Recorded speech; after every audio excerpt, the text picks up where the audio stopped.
Good afternoon, everybody. Happy Monday. I hope you had a great weekend. Unfortunately, it has to come to an end at some point.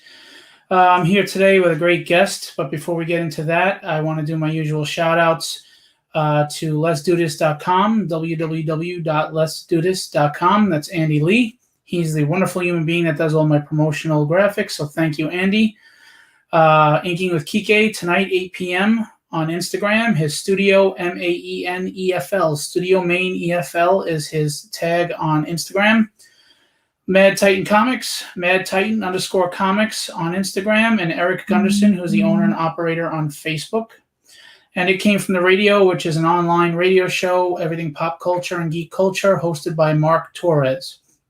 I also want to remind everybody to please share this video out live today and join in on the chat and hang out with us.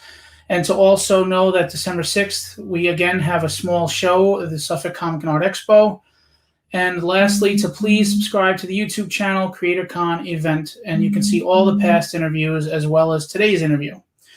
Having said that, today we have a special guest. He is a co-founder of Image Comics, had a great run on Amazing Spiderman, and of course, as the creator of Savage Dragon. We bid you a hello, Mr. Erik Larsen. Hey. How are you? I'm all right. Cool. How you doing? It's morning time for you, so how you doing on an earlier Monday morning? I'm doing all right. Trying to wrap my brain around a blank piece of paper. So. Okay. Are you looking to draw pages for Savage Dragon today? Are you getting on that or? Cool. So I met you for the first time face to face at last New York Comic Con, which, believe it or not, was over a year ago. That's crazy to think it went that fast. And you drew Savage Dragon on my jam pieces, which I was very happy. So my image jam piece. So it's not done yet because of all the shows being on hiatus, but it'll be done soon. Someday this will all come together. We have some hellos. Hey, Patrick said, "Hey, you guys." Veer said, "Oh, what do you mean, Philip Russer? What is he, chopped liver?" And Dante said, "Hello, Mr. Larsen. Thank you for the Years of Dragon. I already pre-ordered a copy of the Biden-Harris cover." All right, excellent. So let's get into it. I'm sure you've answered these 100 times, but we'll do it 101. What got you? What inspired you to become an artist and a writer, actually? Well, my dad bought comics when he was a kid. So me and my brother and two sisters, we grew up with his old comic book collection, and he was buying comics in the 40s and 50s. Oh, so nice. These were all old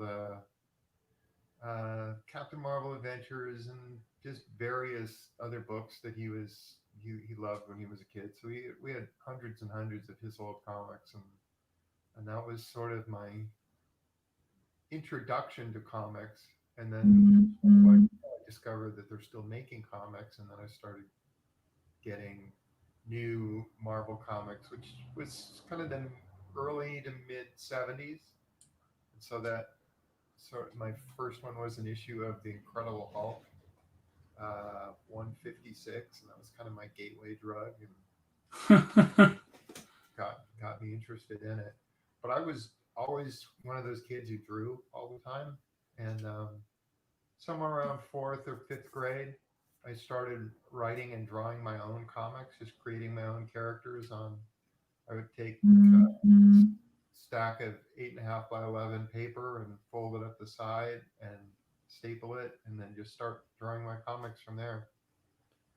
I just make up my own characters and tell my own stories and stuff like that. So that's where the dragon was introduced, was back in those they weren't even published. They were just terrible looking comics that I started doing when I was in fifth grade. Were there artists that inspired you back then or Um, influenced you?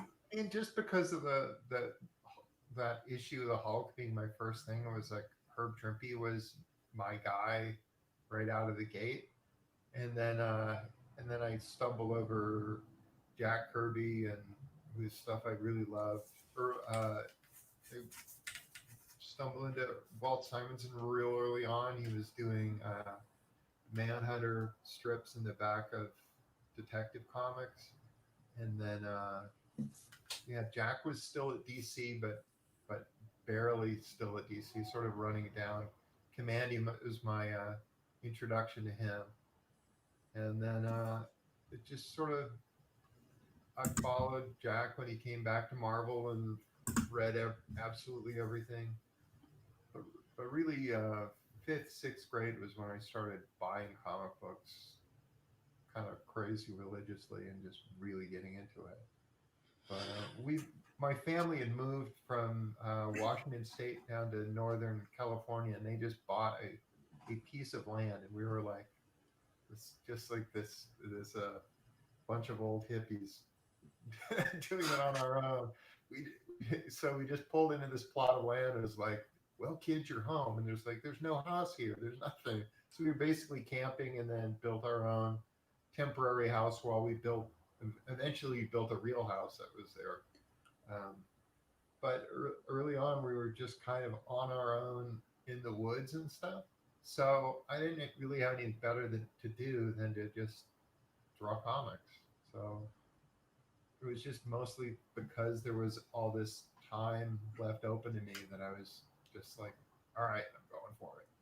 And I just started just doing whatever I wanted to do and creating my own comics. Did you have any writer influences, being that you write your own book as well? Just whatever I was reading at the time, whatever those comics were. Um, I mean, I guess early on it would have been whoever was in the in the business, mostly Marvel guys. So Len and Marv and Archie Goodwin was writing the Hulk when I first got on there. And how'd you get your break into the industry? I mean, what was your first official gig? Well, me and a couple buddies self-published a fanzine called Graphic Fantasy when I was 19, and then that just got me something that I could show people that was actually published. And a couple guys who wanted to do their own comics contacted me after having bought our self-published comic. So my first real gig was a book called Megaton, and that's a comic that Gary Carlson had self-published. And right, and so that was sort of the start of it. And each job I would get more samples that I could show to the next guy and the next guy and the next. And basically, what the job is to work your way up the food chain and eventually be doing something that you really want to do. Chance wanted to say, "Hey, Eric, yeah, I'm still a fanboy of your work." um, so what was so at this point you got Megaton and you're getting yourself noticed and you're getting published work, and here you are now. You're going to do the Amazing Spider-Man, and it's right after a very famous run, and like a reinventing kind of the series. Did you feel any pressure? By that point, I had been doing comics for a few years, and Right. I had bounced around an awful lot from one book to another.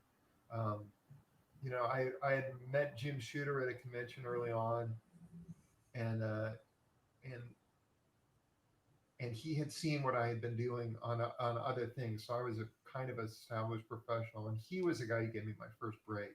We'd done a Hulk versus Thor story, and once I'd done that, then I had great samples that I could, when you show Hulk and Thor pounding the crap out of each other, it was like, oh, this guy can do great fight scenes. Let's put him to work on stuff. And so really, it was just what book can I get and how do I get there and stuff like that.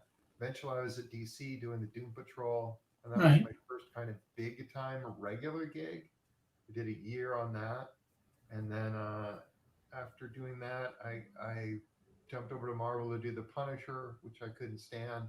I did piece of that, and then I jumped off that because I had pitched Terry Kavanaugh on doing a Nova serial for Marvel Comics Presents. So I was like, oh, I get to write and draw my own stuff. This would be awesome.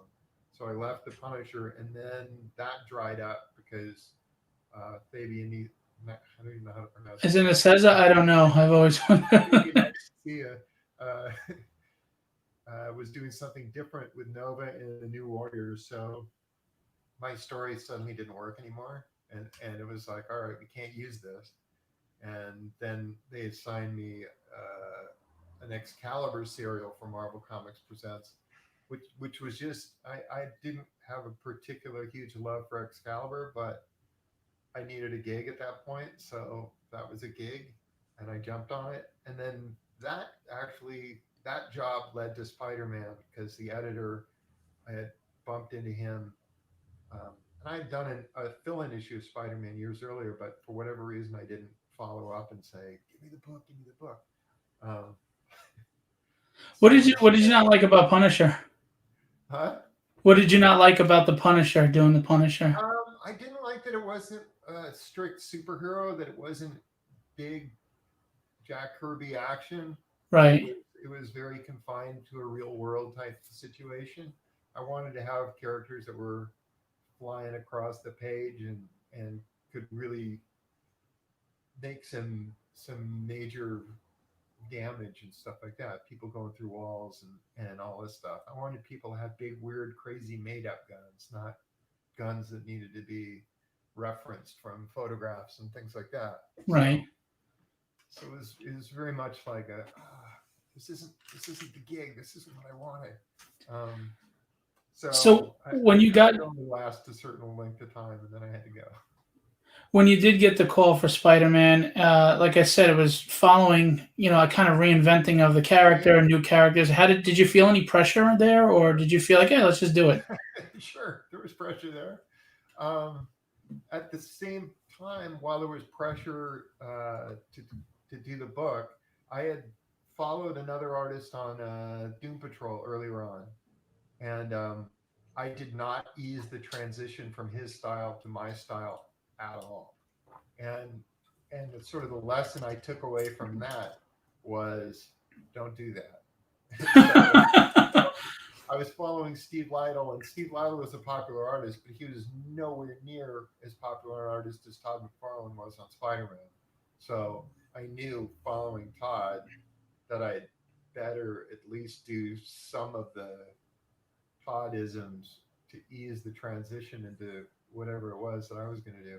But also, luckily, my style and Todd's weren't super dissimilar because we both had a lot of the same influences. John Byrne, George Perez, all those popular Right. artists at the time that we were all just kind of, oh, I love Michael Golden too. I got to do this. Okay. All right.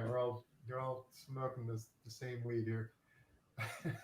um, but so it was a situation where at that point I was like, okay, I do feel that I need to ease this transition because I don't want it just to be slapped down. And but also there was an expectation going into it that sales are going to go down because you're following this hugely popular artist. So, in a way, yes, the pressure is on, but in another way, it was kind of expected that it was going to drop off because I'm not the same dude. Uh, and so it was like, okay, if sales go down, that's to be expected. If sales maintain, hey, you're doing all right. And as it was, once Todd left, he was gone. So it wasn't like people could follow Todd onto something else. He was just not on the stands at all. So what ended up happening is sales on Spider-Man actually don't. I was like this miracle worker at that point. That worked out. That worked out really well. And then when Todd's book came back, and it was like, okay, now we have, you know, then it jumped ahead of me. It was doing even better. But So were you excited and happy though? Now you've got the fantastical costumes and the Super Spider-Man action and the fighting and the extraordinary powers. Were you where you wanted to be at that point? um, it, to a degree, I was always more of a Jack Kirby guy than a than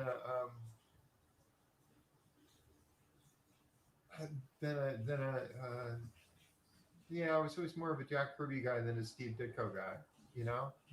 So I was like, this is really what I want to do. I want to do these big muscular Kirby guys, so that when, you know, when the Rhino would show up in Spider-Man or something like that, it was like, all right, there we go. Now that's how I draw. But in terms of Spider-Man himself, that was something of a learning curve, because it was like, okay, this is not naturally how I want to draw figures. You know, I want to draw these beefier dudes, and Spider-Man's supposed to be this lean guy. So I got out all my Steve Ditko comics and got out all my Bill Kane comics and Frank Miller stuff, and be like, all right, time to figure this stuff out, figure out an approach for Spider-Man, and hopefully people like it, sort of thing. Well, it goes down as another iconic run, so apparently you did it right.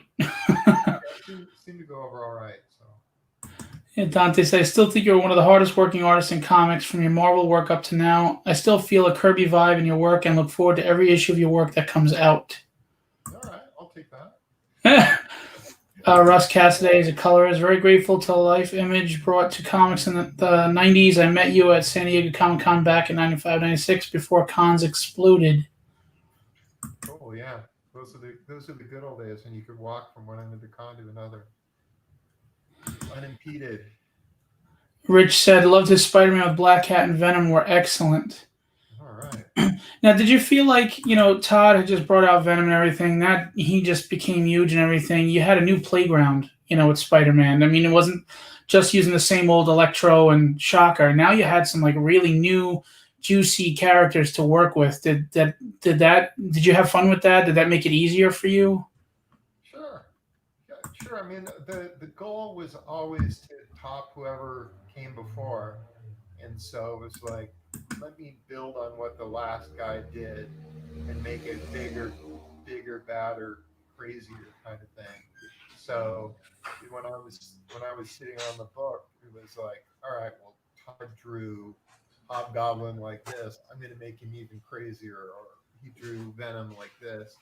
I'm gonna make my version bigger and more teeth and crazier looking, and gave him a big crazy tongue, because I didn't know he didn't have one. That was such a weird thing where sometimes I'll see a comic and then I didn't buy it, and so you get this kind of impression in your brain as to what you saw, but it's not accurate, So there was a Spider-Man that was a collection. It was just a trade paperback of Spider-Man versus Venom stories, and Todd did a new cover for it, and Venom's mouth was open, and you could see his tongue in there, and my takeaway was, oh, Todd's giving him a tongue now. I gotta give him a bigger, crazier tongue than that. So I did, and then I would credit Todd with, oh no, Todd gave him the tongue. He did it on this trade paperback cover. I was just following his lead. And it wasn't until years later that I saw the cover again, and it was like, oh no, he just had his mouth open, and you could see that he owned a tongue. He didn't do anything crazy with it at all. It was just like a regular, just little bit of red something that was in there. Right. And I didn't really realize that I was the guy who gave him the crazy tongue. I always thought Todd had done it. I was like, oh well, I guess it was me. So do you get the credits for the new? Do you get credits for Venom? Because now he's got the tongue, and he's totally different than he was when Todd did him. He was just a big black Spider-Man, Each one of us. Now he's this alien. And artists after me made him even more monstrous. So each one of us be like, all right, how do I top that guy? I'm gonna make his skin all crazy and flowing and bubbly and weird. And it's like, all right, do it, have fun. Russ had said that he loves that creators like you and Rob are huge comic fans. So many creators just view it as a job, and a lack of passion shows. So they see the passion in your work. Well, I mean, I think we all got into it at some point because we were fans, and even if guys aren't necessarily reading everything now, I think they do kind of look at what other people are doing, so just so that you can keep that edge, you know. Right. So, Well, healthy competition is good, you know. yeah, yeah, yeah. And I mean, every single one of us got into doing comics because we love comic books. So I don't think there's anybody who's just sitting there going, "I was just a regular illustrator, and then I decided to do comics because that seemed like steady work." I mean, all of us were like, were into comics at one point. At least the people who are in the industry now. I mean, back in the 40s and 30s, 40s, 50s, yes, it was an absolute job. People who got into it weren't necessarily huge fans of comic books. But these days, pretty sure everybody who's making comic books was at least one point a rabid fan of comic Now, do you feel like with the deadlines and the publishers and all the business aspect of comics, did it start to wear on you at all as a fan and like take any fun out of it, or like how did you start to feel when you're on this big run with Spider-Man, but you've deadlines, it's business. I mean, did you feel restricted at all? Did it make you want to go on to something else like Image? books. I mean, you just I was always working all the time anyway. So even when we would have like image meetings and all that other nonsense, I was always sitting there. I would bring pages along and be sitting there trying to get my work done while we would have these meetings. And so that was I don't care. I mean, you try to pay attention to the business somewhat, but really my business is making comic books. So I was always doing that regardless of where we were at and what I was supposed to be doing. See, I think that's the clash is you're creators and you just want to enjoy creating, but then there is the business aspect that has to be maintained for you to continue doing that. And I Yeah, see a lot of that conflict with artists. in some ways that the business end of it is what's kept me from pursuing a lot of the things that people want there to be, because I'm constantly having people go, how come there isn't a Savage Dragon movie, and how come this, it's like, because I would have to fly down to Hollywood. I've done these meetings before 100 times where you go in and you pitch something, and then and it's like, oh, good meeting, good meeting. It's like, yeah, but I just blew a day coming down here and sometimes staying overnight and doing all this, and you're just wasting time. And these guys, they just all they want to do is have meetings, and you can just spend months chasing this dream and never getting anywhere, or you could just get your damn book done. And so that's where I'm at. It's like I just want to do comics. I got into comics because I wanted to do comic books, not because I wanted to enjoy a delicious Savage Dragon Happy Meal.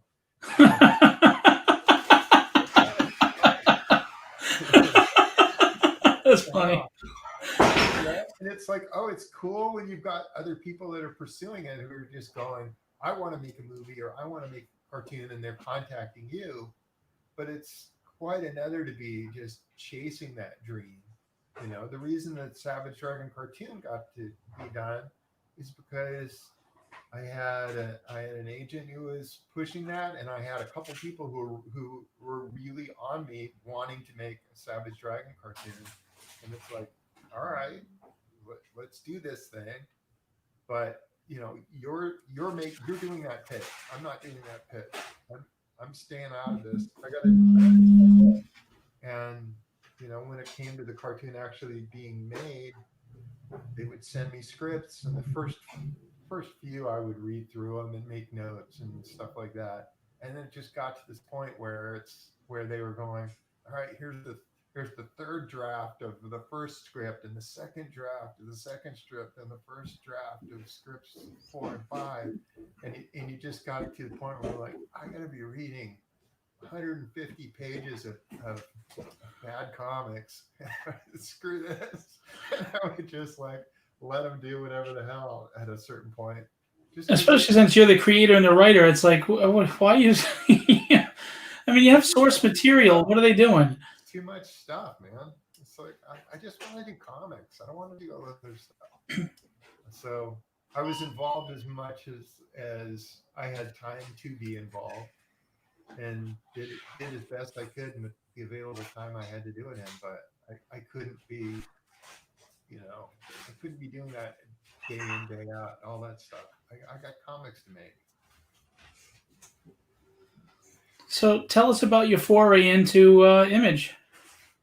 What was that? Tell us about your getting into Image and joining up with all those guys and starting this up. I mean, this was huge. It was monumental at the time. Well, it started with Rob Liefeld, and Rob was interested in seeing if the audience who was buying his stuff at Marvel would follow him someplace else.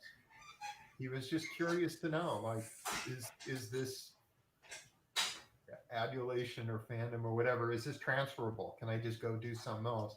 If I went and did a comic at Malibu, would the audience follow me? If I was to do a comic at DC, would the audience follow me? At one point, he was talking to DC about doing a book over there. He was going to do the Teen Titans and create a new group of characters that was going to be in there. It's like, oh, it'll have Speedy, and it'll have Harley Quinn, and it'll have all the members of the Teen Titans that aren't regularly in there. And he had sort of made a drawing of all these different characters, and he gave them all new costumes. So it was like they're reimagined these DC characters, and they ended up not doing it. And so he basically took those characters and gave them new names, and that became Youngblood. So See, I wouldn't even think it was a Teen Titans, based on that kind of thing. That's cool. So, all right, so he does this, and let me give you the whole Image rundown. So he wanted to see how that was going to work if they would transfer over. So he had created some other group of characters, and he was just going to do a book called The Exterminators or something like that. And he took out an ad in the Comics Buyer's Guide. Malibu was going to publish it, and this ad came out, and that was the trade publication at the time. So Marvel saw it, DC saw it, everybody saw it. Hey, this thing is coming from Rob Liefeld, it's coming from Malibu, and it's coming soon. What the hell's what is this? And Marvel flipped out. They were like, this is too much like our the stuff you're doing. This is just a ripoff of X-Force. We can't have this. We're going to sue you if you do this book. It's got a big X in it, all this stuff. And kind of that got Rob way more fired up to do it than anything they could have done, because it was just like he could smell the blood in the water. It's like these guys are really afraid that this would work, that I could just go to someplace else and this would be successful. At one point, me, Rob, Jim Valentino, and Dave Albrecht from Malibu had gone out to dinner, and Rob asked him, "Would you publish a book by me?" And he was like, "Sure, I publish a book by you. I publish a book by any of you guys." And so that was kind of the thing that got it going. Let's do this. And then Todd came on board. So Todd was the next one in there.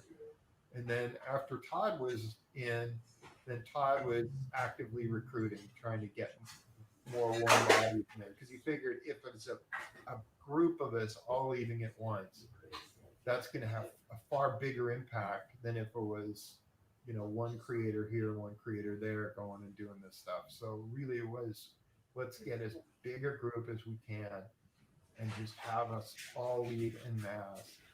And then that's going to make this thing as successful as it could possibly be.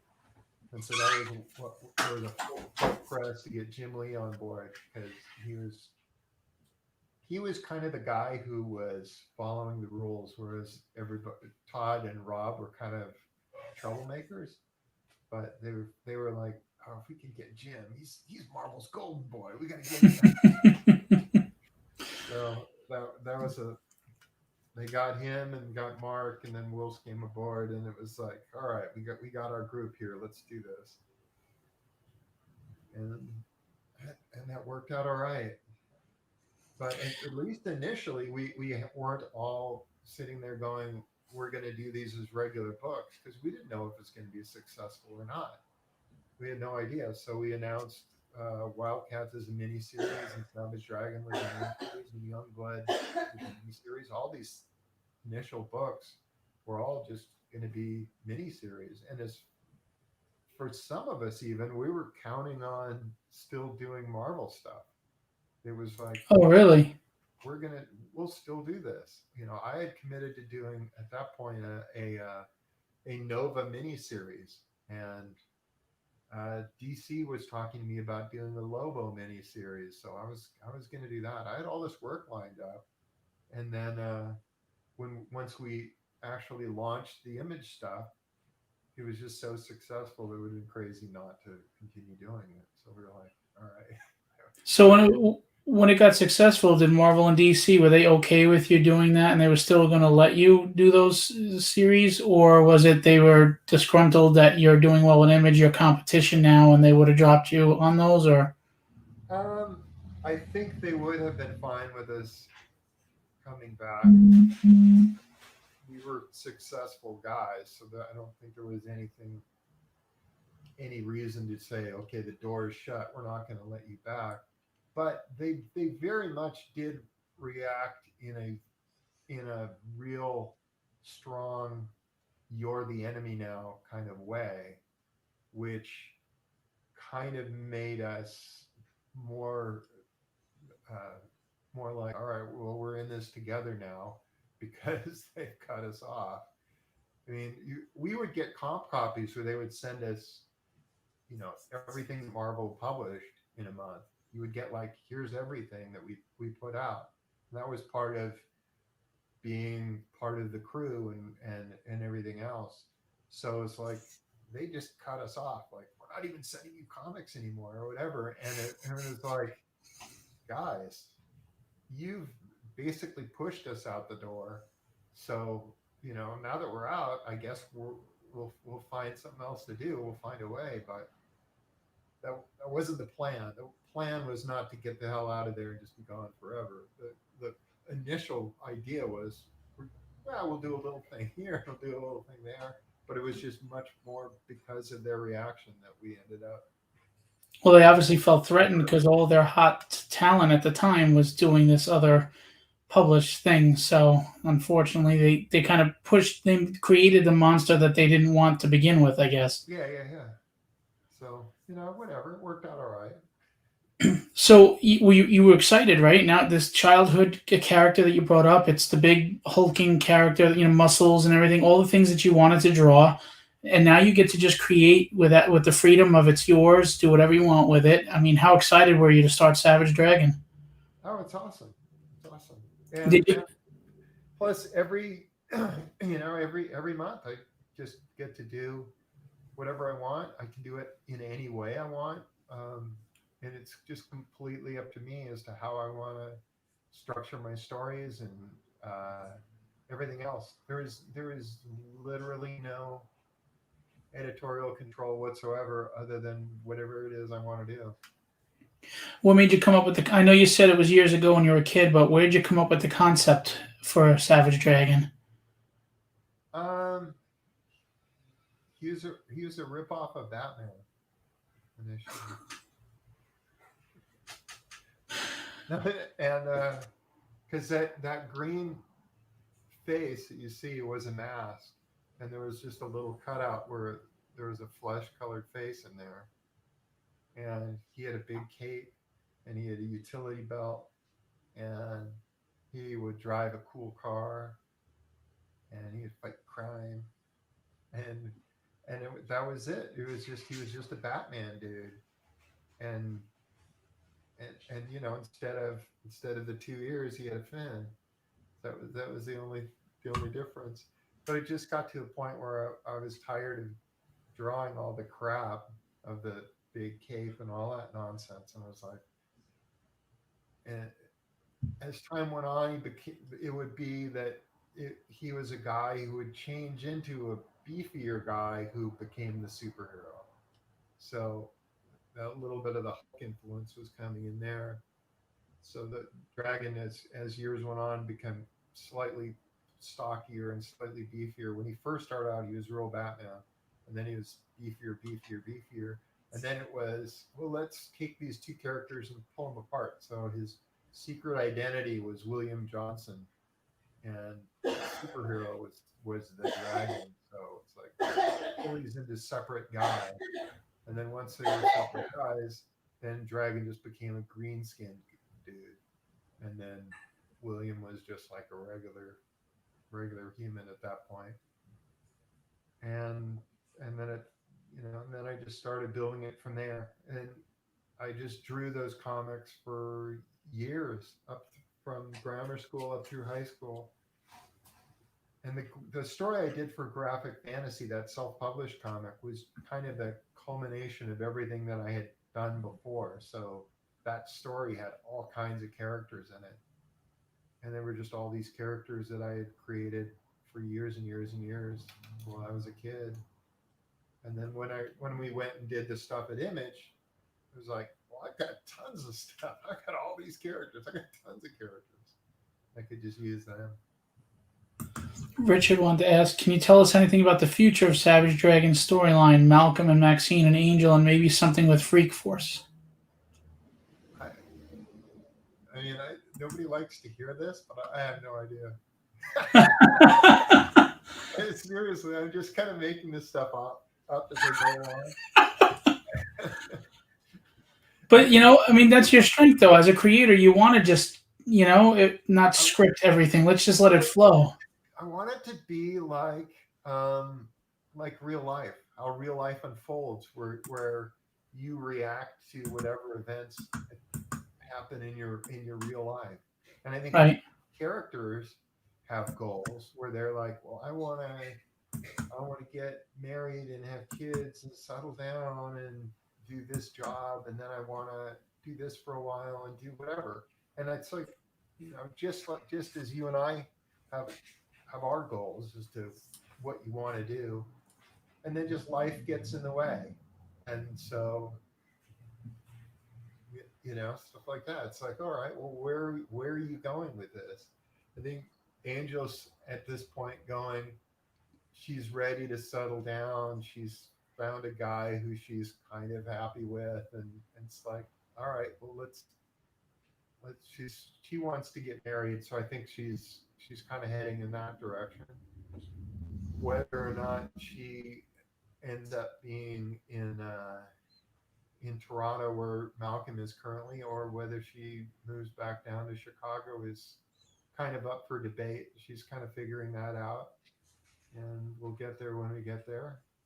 I do want to do more with Freak Force and have them be more part of the book, but I haven't quite figured that out yet. And right now, there's all the COVID stuff that's going on in the States, so everybody's supposed to be sheltering at home and doing all that stuff, and so they're kind of holed up doing that while the world is on hold.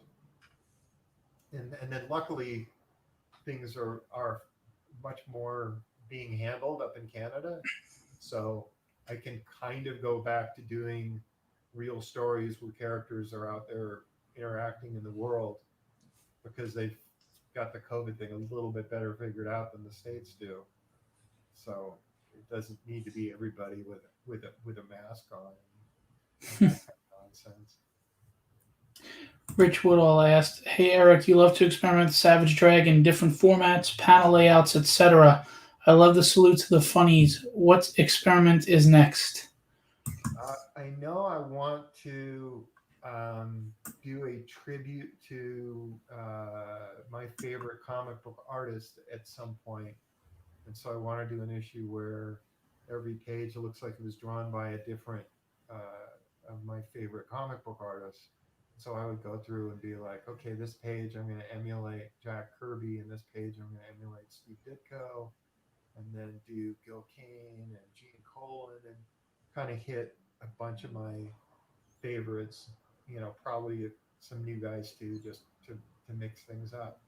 But the challenge with all these weird challenges I got for myself is always like, all right, it's got to make sense as a story as to why you're doing this. It can't just be if art's just changing from one page to another, it's going to seem kind of strange and random.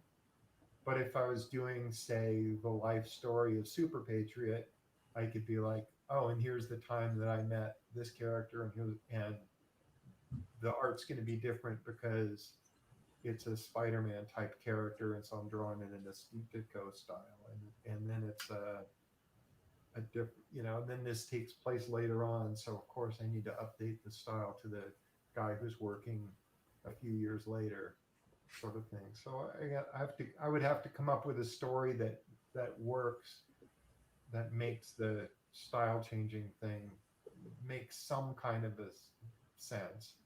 Right. Otherwise, it's just I don't want it to just be random. Um, so that's one thing I want to do, and then always just different panel configuration things. Always fun. Just go, okay, can you do an issue where every every page is going to be a 5 panel page, just and no, don't repeat the same thing twice. That sort of thing. I've done a bunch of different ones like that too, where I'll just they're all going to be 9 panel pages, but don't use the same layout twice. And Right. I mean, and different things like that. It's like, oh, this is going to be and sometimes it's easy, and sometimes it's a complete nightmare. Well, you like to start with your splash page, right? And then your double page I spreads and like that. I do like that format. I do love drawing double page spreads. Those are a lot of fun, but it doesn't always work out. Not every story begins with a bang. A character's doing something big and exciting. So well, just you are the creator. You can do whatever you want. yeah, I know. I can do whatever I want. At the same time, you want stories to have a natural kind of ebb and flow and excitingness to them. So you Right. got to build things up a little bit. So, I do what I can. Dante wanted to ask, do you listen to Rob Liefeld's podcast? He keeps mentioning that Todd called you, Rob, and Jim as the L Boys. Do you have any funny stories from those days? I know Rob has gone in great depth in explaining how you guys left Marvel, went to DC, then settled to Malibu to publish Image. I have not listened to Rob's podcast. What's the story behind the L Boys? uh, I don't have any great stories to tell, unfortunately. I I met Todd really early on. He was still working on Infinity Incorporated, and he was wrapping up that run, and was trying to get Marvel gigs. So I met him. He was at a convention in Vancouver Island, town called Victoria, and I just drove up there with a car full of idiots from Bellingham, Washington, and just went up to a convention because it was a convention. It was like I didn't know anybody who was there. I didn't know anything at all about anything. I didn't have a place to stay even, and I was just like, and no money, just zero money. It was just I got enough to get in the front door and enough for a little bit of food over the next couple of days, and that's it. So I don't think I could get a hotel room if I wanted to. I didn't own a credit card at that point, so it was like I couldn't even put it on the credit card. So yeah, I just had a got to meet some people, got to show people the work. Met Todd, we hit it off, and Todd was just like, "Hey, where you staying, bud?" It's like, not staying anywhere. I don't have a room. And he's like, "Ah, come on, let's go check out my hotel room and see if I got space to put up you guys." And he just let us sleep on the floor in his hotel room. And it was like, "Oh, this is awesome. This guy's great." And so it's and that's kind of the real early stuff was just uh, as though we're kids because we were kids. We were just like young guys, like real early 20s, and it just didn't know anything or didn't figure out how the world operates or anything. I mean, when I first met Rob Liefeld, he was still living with his parents. So his dad was still around, his mom was still around, and he was in his room, and me and Todd are sleeping in sleeping bags in his floor in his bedroom. Jesus, man, it's like a sleepover, and we're just like these kids, just like, oh, our comics awesome. So we were the reason that kind of the image guys ended up being this core image guys is because we were all just pals, and we would hang out. So me, Todd, and Rob, we were close friends. So and then Jim and Wills were good friends. So it was like those guys around, and I'm not sure who Mark was in touch with, but I met Mark pretty early on too. I met him at a Chicago convention years and years and years ago. So I knew him, um, and it's just these friendships form like instantly at these shows because you've got 2 days. It's like you're in, you're out, and you're out of there. Make friends, make them now, and so you just hang out at wherever you can. You're usually sat next to somebody. Sometimes you know them, sometimes you don't. And you end up becoming pals because you're spending 8 to 10 hours next to them, and you're just shooting the breeze, and it's just fun the way it all comes together. I mean, even now it's like every time I go to a show I end up meeting like 10, 15 new creators I didn't even know existed before. And they just instantly are like, "Oh, this is my best pal ever." "Oh, how you doing? This is awesome. Comics are great. What are you reading right now?" Everything. And then take it from there. Are you reading anything right now? I haven't been to a comic book store because of COVID. We are super sheltering at home. We are really going in strong on this stuff, and so it's like if we're gonna get this whole thing under control, we've really got to do it strong. I get sent all the image books, so I get these boxes. That's my care package of all the cool stuff. Are there any that you read and enjoy, or you haven't gotten to them yet? Or I haven't actually been consuming that much. I know there's new books. I pull them out all the time. I love the look of Low, and Firepower just came in, and what is it, Oblivion Song? Yeah, a bunch of these.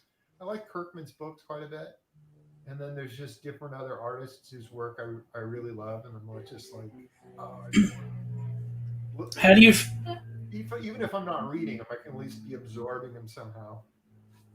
how do you feel about the kind of change and shift in image? They have a lot of great titles out, but they're not necessarily spandex superhero titles anymore. You No, know, I miss the superheroes.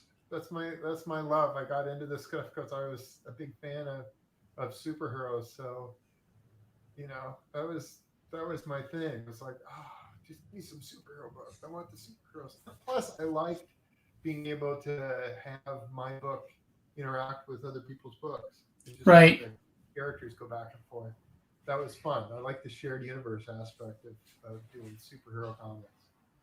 Which So at this point is limited because you're not crossing over with horror books from Kirkman, and you know, yeah, I mean, it's not like I can really just have The Walking Dead just come stumbling through or whatever.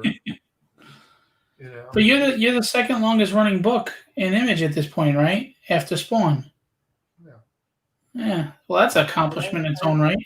I also did a mini series first and then restarted. So uh, the ongoing Savage Dragon book started in '93. So yeah, I kind of kind of set back a year from where Todd was at, and then Todd had a million guys helping him out. So it's like, dude, yeah, I could have had a lot more issues if I would have hired schools of guys to do the work. And how do you keep it fresh for you with Savage Dragon after doing it Well, all these years? it's because it's set in real time. I've got the characters aging constantly, and aging characters creates new situations constantly. So if characters have a baby, suddenly they've got a baby in the house and they've got to deal with a baby. And then Right. as that kid grows up, then it's like, oh, now I've got a toddler that I'm dealing with, and I'm helping them learn how to walk or learn how to talk. And then you're writing early developmental talking where people have broken words or don't know how to construct a sentence properly and all that. And then just as time goes on, suddenly characters are now they're going and doing kindergarten stuff. And how do you keep, like me, when I create something, I get a little impatient because I'm excited to get to where I want to get to in the story.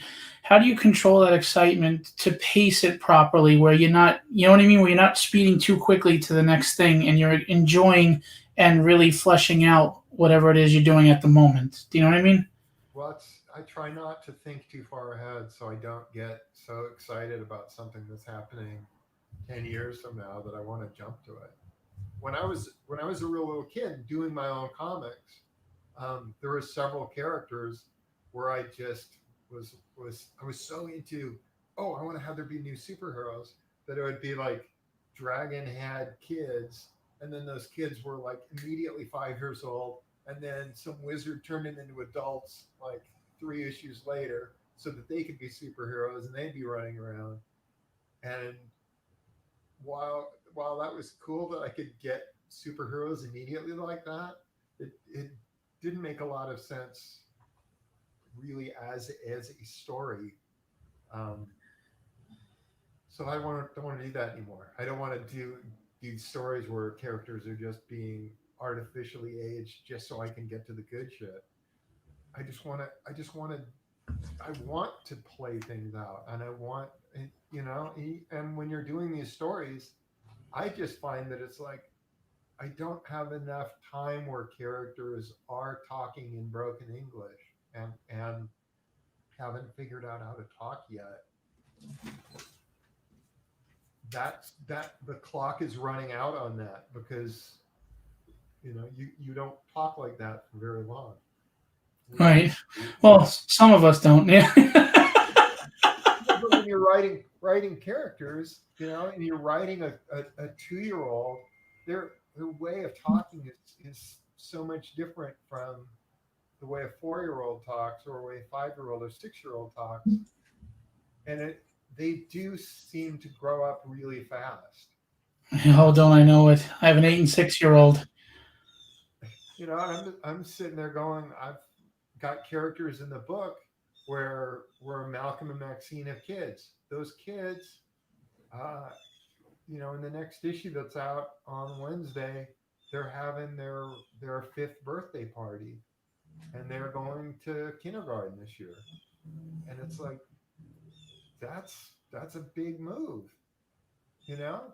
And meanwhile, they've got another daughter who's younger, who's just turned 2, and so she's going through her terrible twos and doing all that kind of craziness that one does when I'm just able to walk and I want to knock things off of shelves and all this other stuff.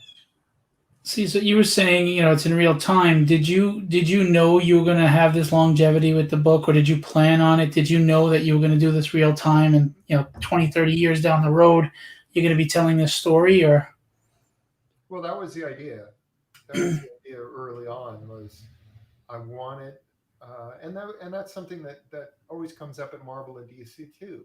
I mean, eventually, as a human being, you get to the point where you go, I just turned 30 years old. Superman is eternally 29. I'm older than Superman. that's screwed up, man. I don't want to be holding Superman. Or you realize I've got kids now, and how come Peter Parker still doesn't have kids? How come he doesn't grow up with me?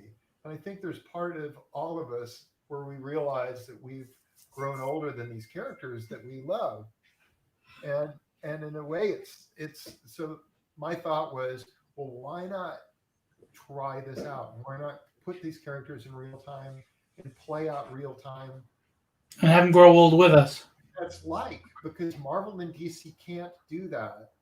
Um, and they could never do it because they're not going to have successive creators go, and I'm going to create something that's every bit as cool as Captain America. So you can feel free to kill off old Captain America because we're going to have my great new Captain America or my great new whatever. Um, they can't count on creators creating those things, but I can count on myself to create new characters. I'm gonna come up with bad guys. There's gonna be no shortage of bad guys in this book, no shortage of new superheroes in this book. So, Someone had asked actually, who's your favorite bad guy to draw earlier. I didn't get to it, but um, probably Mr. Glum because he's just so expressive.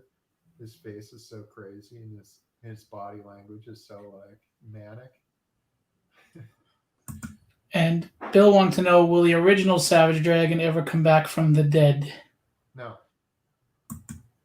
All right, so you're not going to pull a Marvel. he's dead. He's in heaven. He's gone. He doesn't have a body to return to. No, that's how that works. Death Bill is death. also want to know if you'd ever consider revisiting Doom Patrol because he loved your run. Um, Probably not. I don't think that situation would come up where I don't know what I would do with it anyway. And at this point, I'm so steeped in doing what I'm doing that I don't really have that much time to do other stuff. I mean, it's come up, not Doom Patrol, but other books have come up where it's be like, hey, you want to do this and this and this? And it's like, I've kind of got a limited amount of hours in a day, and if I'm writing, penciling, and inking Savage Dragon, that takes up a lot of it. And I've done other stuff before, even during the Dragon run. It just takes it out of you. You're just doing too much stuff all at the same time. Now, at some point, you're doing real time Savage Dragon. I mean, it could be years from now, of course. Is going to get to a point where, are you writing Geritol, dragon, or do you create a new dragon, or do you just end the Well, I mean, series? right now, the main character of the book is Dragon's son. So, Right. and So do you his just son continue the generations, is what I mean, or do you end it at yeah, some point, or? 23 years old. Now he's got little kids who are, 5 and 2. So as those characters grow up, they're going to become more prominent in the series, and they're going to start having their own adventures and doing their own stuff. And eventually Malcolm will age out. Eventually it's going to be, well, this is a young man's game. Now that I'm in my 40s or my 50s or my 60s, I can't be doing this stuff anymore. You know, in terms of the original Dragon, I just did bring Paul Dragon into the book, and Paul was kind of the Savage Dragon, the kind of the character that I created when I was a little kid. So I just brought him in. So he's kind of a pseudo original Savage Dragon that's running around, but he's not the dragon that we've read from 1992 on. But it can give me a kind of a grandpa kind of character that can be in the book, but where that ends up, who knows at this point. Richard wanted to ask you, which character would you choose to be in the comic universe? Which character would you choose to be? Yeah. I mean, at this point, Malcolm, because he's having the most fun. Joe Tolliver's at work. If you can fit in some questions, Joe, please feel free. I'll make sure to get to him. He wanted to say that you're an icon, and unfortunately, he can't ask questions because he's at work. So I think he's sneaking this on the side. We won't tell his boss. Aaron said that Savage Dragon is life. All right. Chris asked, how did you overcome the anxiety or fear of striking out on your own with Image? There was no fear. Sweet. That's good. That's what I like to hear. That just head down and let's do it. It's just a faith in your own abilities, and there was not necessarily any. I think in retrospect, I could go, boy, that was kind of a bold move to do, and were you kids crazy for trying it? But at that point, it was confidence in numbers. It was a group of us, so we thought, and it was also one of those ideas that had been tossed around for years. When we were kids, like, oh, wouldn't it be cool if Jack Kirby and John Romita and John Buscema and Herb Trimpe and Gene Colan and Gil Kane would all jump off and create their own universe and come up with something cool on their own. And then, years later, it would be, oh, wouldn't it be cool if John Byrne and George Perez and Walt Simonson, and it would be whoever was hot at that time. It'd be like, it's neat to see them do Spider-Man and Superman and all those regular characters. That's fine. But wouldn't it be awesome if they were all doing something together and doing something on their own? Wouldn't that be cool to have them create something new? And I think there is part of the excitement of comics is the act of creation. It's like, oh yeah, but I've seen these characters before. This is all old hat. I want to see something new.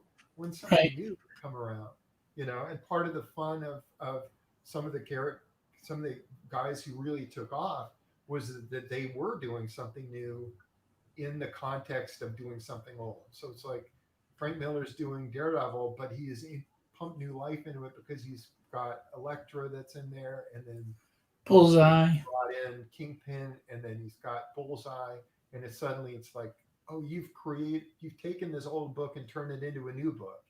And Walt Simonson on Thor with Beta Ray Bill and bringing in some of the classic Norse mythology into the book. He kind of pumped new life into it and became, oh, this is this new cool thing that didn't exist before. And I think that's part of the excitement of comics, is just doing something new.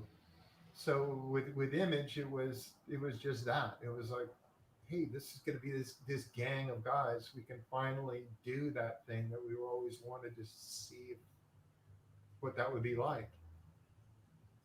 So try it out, and it turns out okay. We didn't all end up doing comics forever. Some of us went off and did other stuff, and then went back and did whatever. But there's still cool stuff that's being created left and right all the time. I think that's part of what people love about what you're doing is that you've stuck with this. This is your baby. You created it. You stayed with it. You didn't just pass it off. Mm-hmm. This is your love. This is your passion. I think people really get attracted to that. Because like you said, a lot of people just move on to the next thing, or they have somebody else handle the property. Yeah. You're still the driving force. So, Heather wanted to ask: does your day-to-day life influence the direction of the story? Not a lot. Not a whole lot. I don't want to really be pulling in too much of my life. It's not super autobiographical. I mean, whatever. I'm married, so I guess my character's married.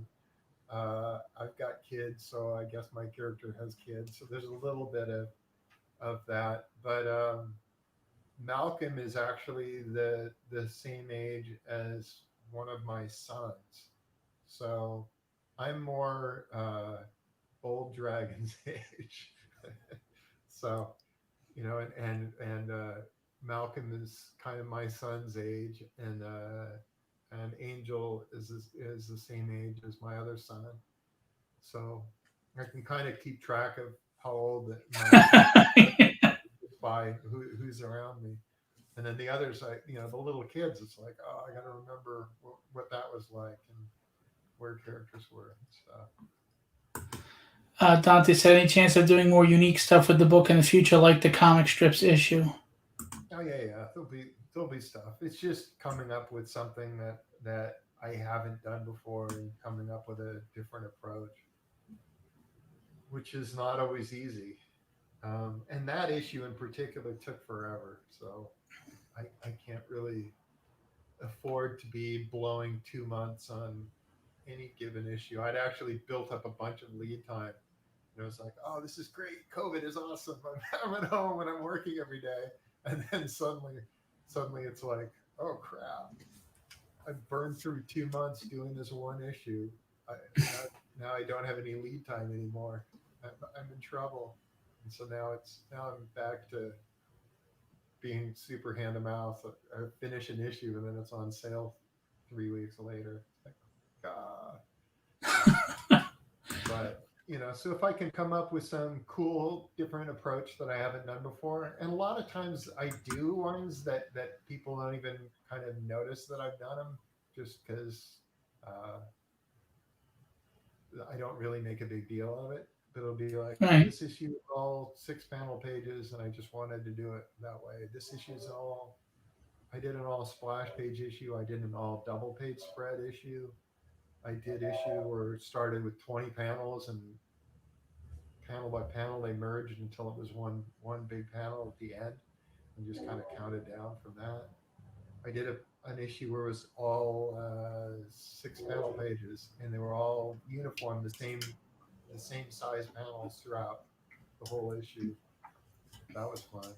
I did an issue where every panel took place in a different day, and it would just be panel 1 is one day, panel 2 is the next day, panel 3 is the day after that, and just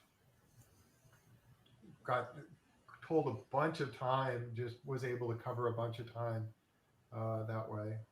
Because what will happen is I'll end up doing like a few continued stories where one will funnel right into the next, and then I'll get to a point where I'm going, it's May and my book is still set in December. I need to catch up.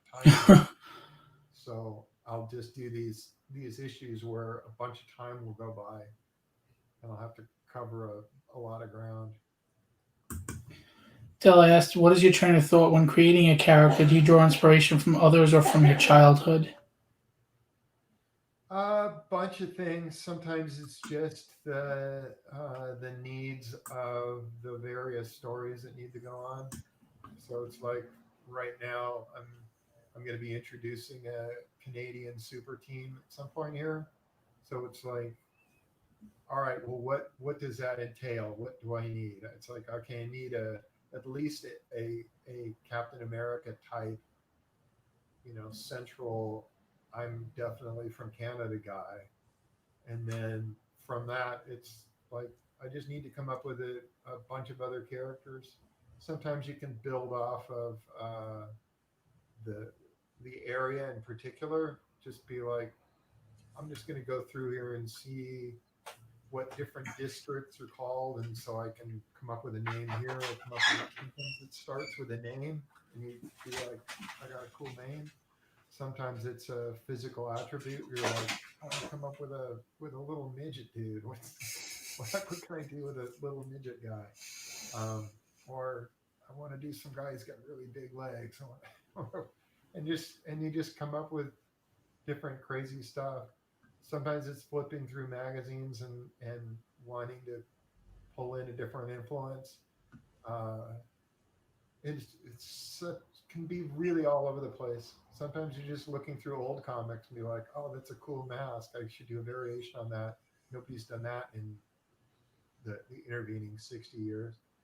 I've got tons of old comics. I've bought bunches and bunches of old Golden Age books, so I've got all sorts of stuff dating back to the 1930s, and so there's all this public domain stuff that can just be, this is a cool character, or a cool idea, or a cool something. A lot of it's stuff that's been abandoned. So, and these days, when I want to do a crossover with characters, very often I'll just look at the public domain stuff and grab something from there, just because it's nice to have something fresh that's not all from my head, you know. Right. Because the problem with like one guy creating everything is it can seem very inbred, like like when you go to the Marvel movies and it looks like you guys just all shop at the same store to get your costumes. It's like everybody has the same kind of leathery, imprinted, textury stuff. No, nobody thought, I'm just going to put on tights, God damn it, go fight crime like a good old fashioned superhero. They just all look like they're wearing the same rubber suit. I don't want it to seem like that. Remember that time Right. that DC did the whatever. What was it?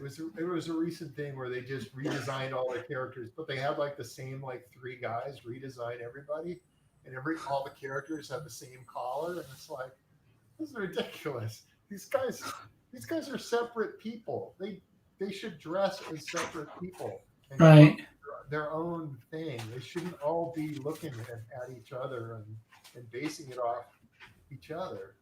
So I like to draw different sources there and be like, all right, I'm looking at Golden Age comics for this kind of character, and then I'm going to look at these Japanese comics and pull some influences there, and then I'm going to, you know, there's tons and tons of characters from comics where you just look at and go, hey, here's the Eternals.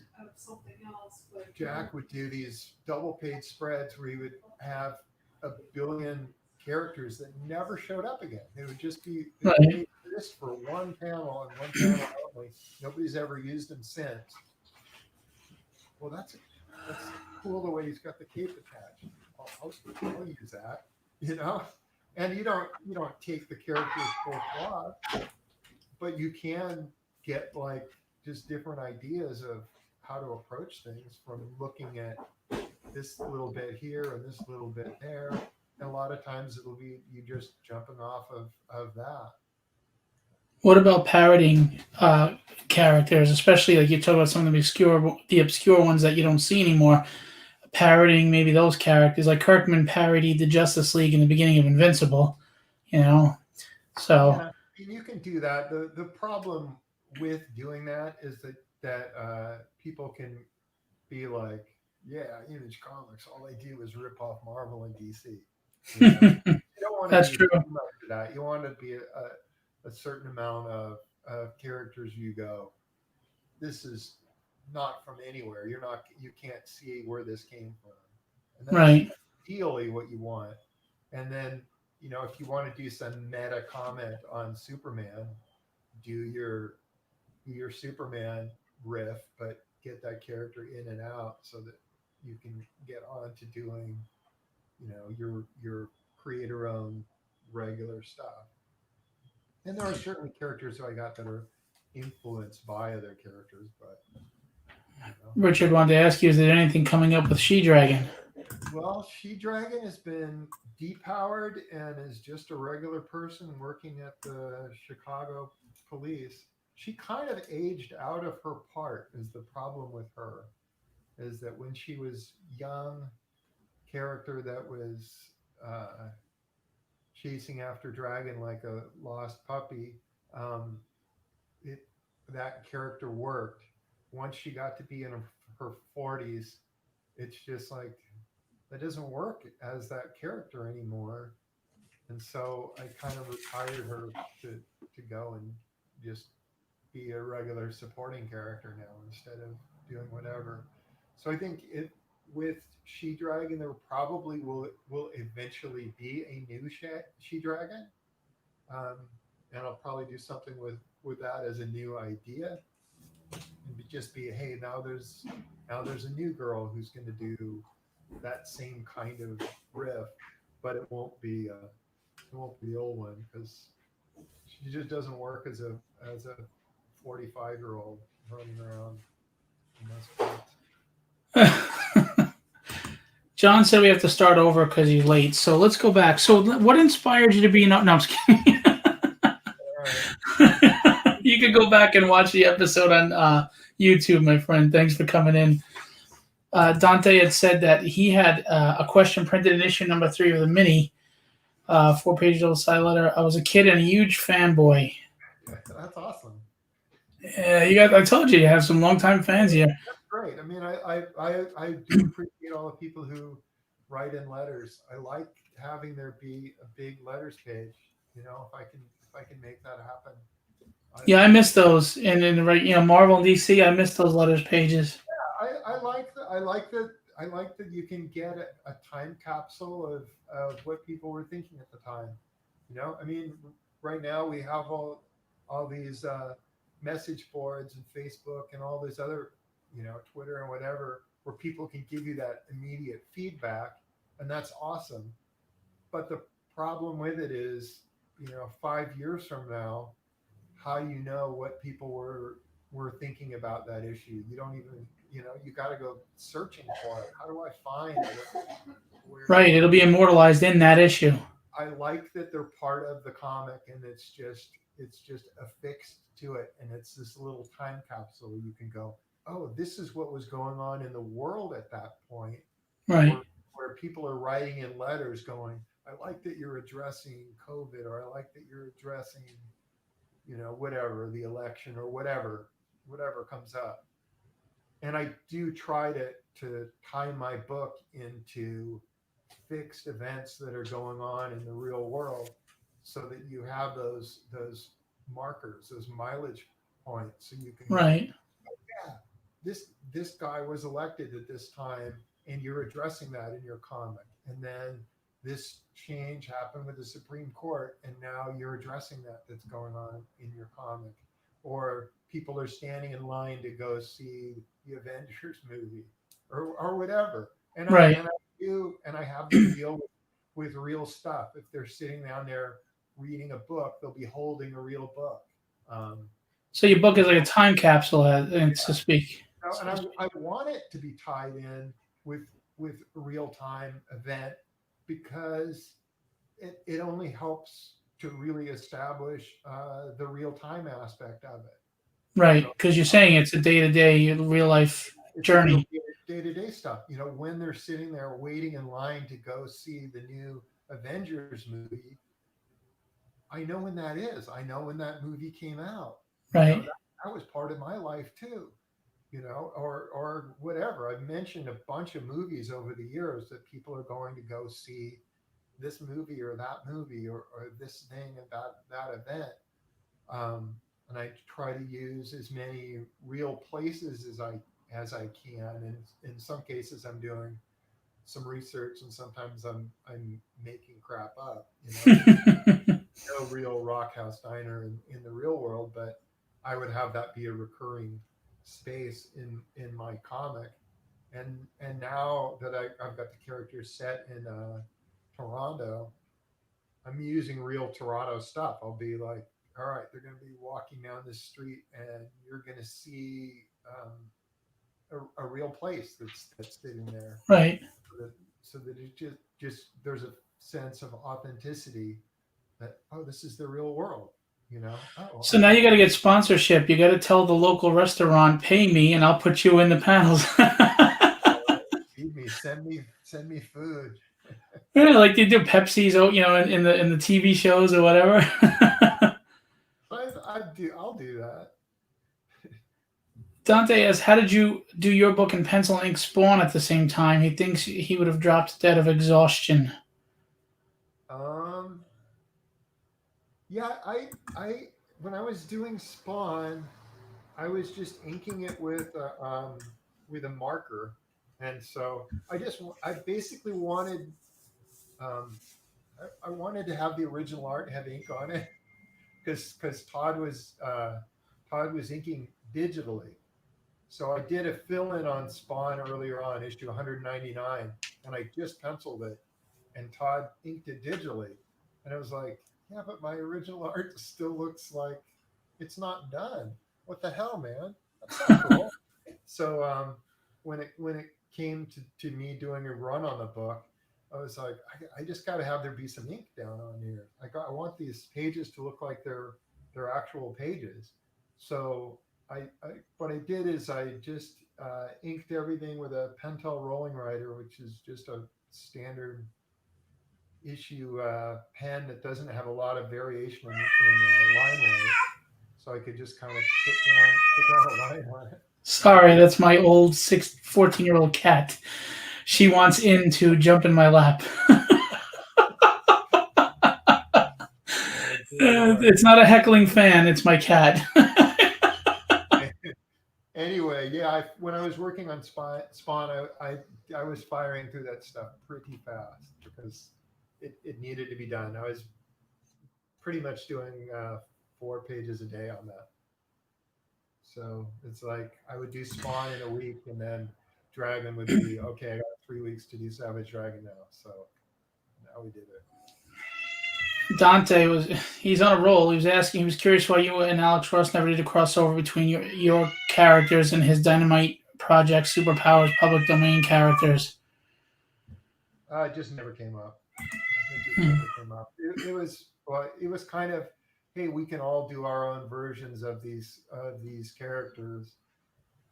He was like, this is how I want to take these characters, and mostly his take at Project Superpowers was to take public domain characters and then make them his own by giving them new costumes and updating them in some way.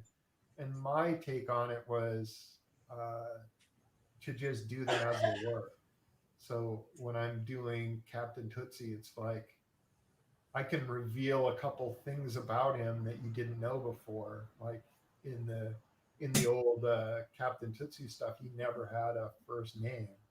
So Right. It's like I can give him a first name. I can give him a little bit more of a background that you've never seen before, but I don't want to be like, and now Captain Tootsie's getting a new costume, and now there's going to be a new Captain Tootsie. I don't want to do that. I pretty much use the public domain characters as they were. So when I'm using Daredevil in Savage Dragon, it's like that's going to be Golden Age Daredevil, and he's going to be called Daredevil, and Right. his secret identity is going to be the secret identity that he had when he was Daredevil in 1940, and it's just all. So my whole bit was I want to keep these as authentic as I can, and I want that visual look of I want these costumes to look like they're from this other era. I don't want them to look like Right. costumes. Richard wanted to know, speaking of food, what's your favorite go-to? Right now, it's sheltered at home, so whatever my wife is cooking downstairs. But in the real world, if I could only have cheeseburgers for the rest of my life, I would certainly do that. So when is Wimpy going to be in your book? He was actually in the comic strip issue. I had him being knocked through a wall. That's great. So do you ever have like a writer's or a creative block when you're doing Savage Dragon? And if so, what do you do to get through that? I don't. So I don't. Oh, good. So you just got a whole world swirling in there, huh? Well, the biggest block I find is just being kind of stumped by indecision because there's so many options. So it's like the problem with You Can Do Anything is that you can do anything. there's a lot of choices, it's like going on Netflix and going, there's endless shows. I don't know which one to watch. When you're doing this, it's like I can draw anything I want to on the next page. It could be absolutely anything. There's no reason that I couldn't draw, a room full of cats if I feel like drawing a room full of cats or Screaming cats, right? A goat eating a tin can or aliens or anything. It's like absolutely anything you want to draw could be the next page. So that can be a real stifling thing where you're just like, um, the other day I was had Maxine is coming home from school with the kids, and her husband's going to be at home. It's like, okay, what's he doing? Is he outside in the hallway talking to one of the neighbors upstairs, and we get to meet one of the neighbors a little bit? Is he inside cooking, making a snack for people? Is he in a battle with somebody? Is he not home at all? There's like, I've got 15 different ideas of different bits that could be cool character bits, and it's just, what am I narrowing this down to as I'm going? And the thing I, is, I don't plot my stories out. I don't have a written plot. I'm actually drawing page by page, and the story is unfolding page by page. So whenever I'm on a page, I'm always thinking, okay, what am I doing next page? What what's what's next? so What you're am I? really spur of the moment. So really spur of the moment. Um, and my the thing I'm confined by is the cover. The cover's been drawn usually a month ahead of time. So it's like, if I've got a cover where Malcolm and Mako are kicking the crap out of each other, when I get to that issue, it's like, all right, it's got to be Malcolm and Mako. I can't not do that, or Roughneck or Guard or whatever character I happen to draw on the cover. Um, that's I got to touch on that scene. But even that, I've had my cover scene be the last panel on an issue, and I've had my cover scene be the first panel on an issue just to get it out of the way. So there's several ways of approaching it. Now, Robert Kirkman has gone on record saying that he regretted something he did because he does that like you do. He's very like coming up with it at the moment, and he's actually regretted some decisions he's made in books and would have loved to have gone back and done something else. Like maybe he killed off a character that he felt, you know what, looking back, I could have developed more. Yeah, Do you look back at any characters, any incidences, and say, yeah, maybe I shouldn't have went that route? yeah, all the time, Yeah. constantly. Do you have will you ever come out with a cutting room board kind of book or something to show people where it would have went? No, because I got too much new stuff that I got to do. So it's Okay. like, you make your choices, and you gotta deal with it. It's like, oh, I should have asked the girl out in the high school. Yeah, tough shit. You didn't do it. You know? Now you are where you are. Deal with it. So, Okay, well, it's a good attitude because it'll bother you to live regretfully. and a couple of characters that I killed off, and then it was like, oh, I regret killing them off. I'll bring them back, and then whenever I bring them back, it's like, yeah, they feel like they're dead to me now. Why did I do that? I shouldn't have done that. I should have just kept it the way it was. I'm an idiot. Hey, Jacob, how are you? Thanks for coming in. Um, John asked, "Do you have a favorite cover you've ever done?" No, not really. There's covers I like better than others. Uh, I think an early one, if I was gonna, the first thing that comes to mind is issue, I want to say 45, where it's uh, Thor and Heracles are kicking the crap out of each other. There's a bunch of rocks, and dragging, hauling Jennifer out of the off the cover, just hauling her off the safety. And it was like, oh, I thought that was a kind of cool composed cover, and I liked that all the backgrounds were just, we kept all the rocks black and white, and it was just like, oh, this is cool color contrast between this and that. Well, I thought that worked out all right. But I'm constantly coming up with covers, and I'm like, oh, that was pretty neat. I like that. And then others where I'm like, oh, okay, I'm not so fond of that, but we solicited with it, so we're gonna stick it out. Yeah, I try stuff constantly. As far as like you were talking about conventions earlier and commissions and stuff, have you ever had any crazy commission requests, or what's the most standout commission request you ever got besides my Savage Dragon on my jam piece? I mean, there's ones where people have me draw their characters that they've come up with. Um, I haven't had anything that I can think of that's totally totally crazy. I had somebody. I mean, sometimes I'll take creative liberty with things, uh, and those ones can be interesting because somebody will ask, "Hey, draw Dart," I think at that point she had been like decapitated some years earlier. So they're like, "Can you do me a sketch of Dart? Head optional." And on that, I just put like a zombie head on top of her real body. Just had it like Abner Cadaver's head, and I just drew a drawing of so Dart with this Abner Cadaver head. It's just like, fuckers. It's just like, all right, that's funny. So there's things where I'll come up with wacky stuff. People will be like, "You draw a dragon playing an instrument or whatever." People want to have something that's unique, or at least underrated. And then other people, it's like, I just want a drawing of my favorite character. Don't make him too goofy. There's that too.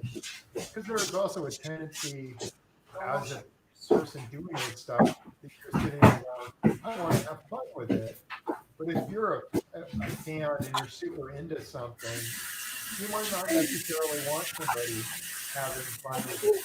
You know, it's like you're sitting there drawing some your version of Cable or whatever. It's like, I'm going to make him all crazy and put pockets everywhere and make him silly. And the guy you're doing the drawing for is like, I thought Cable was a badass. I don't want you making him all silly. Cable's cool. Well, that inspired Pouch Man, Conspiracy Pouch Man. Jacob wanted to ask you: are you just as excited about doing Savage Dragon today as you were when you started? Yeah, pretty much. Yeah, pretty That's much. cool.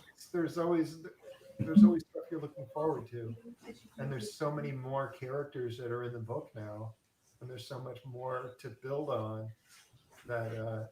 When I was starting, it was like, I don't have any bad guys. What do I do? And now it's like, oh, I got a million bad guys, and there's so much I can play with, and so many things I can do, and so many directions I can go. It just seems like the options are endless. Whereas when you're Right. starting, it's like, I haven't built anything yet. I don't know what to do with all this stuff. So, Just real quick, Mauro, yes, I know you can hear everything, Mauro. Unfortunately, my kids just came home from school, and my wife doesn't know how to keep them quiet while I'm live. So I know you can hear all that. My apologies. I need to run at this point because I got my wife just rang the lunch bell, so it's time for me to. I just want to ask you one last question to leave you with. If you go back in time to when you started out, what advice would you give yourself? I don't know, man.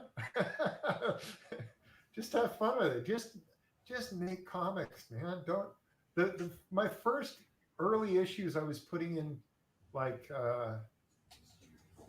be like, I'm gonna do 29-page issue. I'm just gonna fill up the whole thing. I would have said, just pace yourself. Do 22. Do it every month. Those pages could be pages for your next issue. Better to have your book coming out in a steady, regular basis than to make every issue like it's your last issue and cram it full of absolutely everything. Right. It's been better for me to just start off, and instead of doing 3 issues, been like, no, do 5 issues and actually have those issues be more focused and not so all over the place. Just pace yourself. Do more issues. Cool. Well, look, Erik, thank you for coming out and joining us this afternoon. I really appreciate it. It was a pleasure to talk to you and hear about your image days and everything else. The fans appreciate it. All right. You're welcome back anytime, and we hope to see you at conventions soon where we could all be healthy and safe and happy and just get back to having fun at cons. Yeah, you and me both. I'll see you then. Take care. Have a great day. All right. See ya. All right, everybody. That was episode 26. Thanks for bearing with the background, noise and sound effects. Appreciate that. Had a great time talking with Erik. Some interesting things about image and everything. So it's great to get insight on the big names in the industry. Everybody who came out, even if you came late, thank you. I know it was tough in an afternoon where everybody's working, but please feel free to go back to the YouTube channel, Creatorcon event. You can subscribe. You can look at all episodes from their beginning. And if they're too long for you, you can fast forward those episodes. But anyway, tomorrow at 10 p.m., our regular scheduled time, I have local artist, inker, writer Enrique Lopez at 10 p.m. So please come out and hang out with Enrique.